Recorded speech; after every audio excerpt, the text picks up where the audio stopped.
রেলগাড়ির কামরায় হঠাৎ দেখা। ভাবিনি সম্ভব হবে কোনোদিন। আগে ওকে বারবার দেখেছি লাল রঙের শাড়িতে, ডালিম ফুলের মতো রাঙা। আজ পড়েছে কালো রেশমের কাপড়, আঁচল তুলেছে মাথায়, দোলন চাপার মতো চিকন গৌড় মুখখানে ঘিরে। মনে হলো কালো রঙে একটা গভীর দূরত্ব ঘনিয়ে নিয়েছে নিজের চারদিকে, যে দূরত্ব সর্ষে ক্ষেতের শেষ সীমানায়, শালবনের নীলাঞ্জনে। থমকে গেল আমার সমস্ত মনটা। চেনা লোককে দেখলাম অচেনার গাম্ভীর্যে।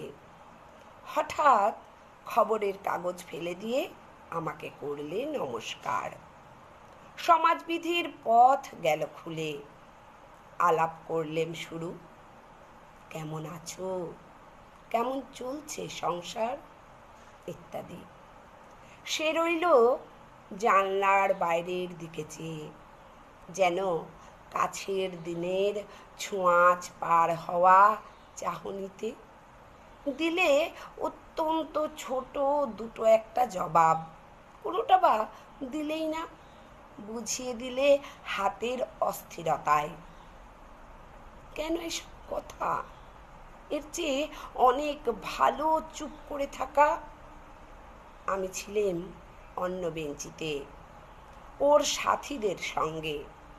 এক সময়ে আঙুল নেড়ে জানালে কাছে আসতে। মনে হলো কম সাহস নয়।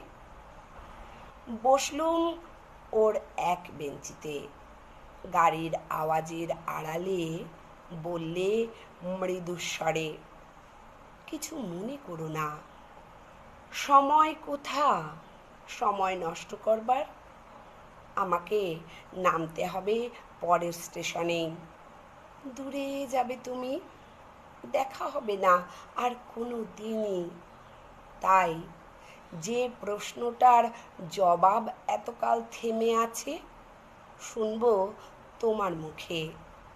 সত্য করে বলবে তো?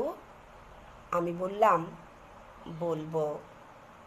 বাইরের আকাশের দিকে তাকিয়েই শুধোলো, আমাদের গেছে যেদিন, একেবারেই কি গেছে?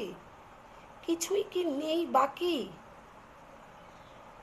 একটুকু রইলাম চুপ করে।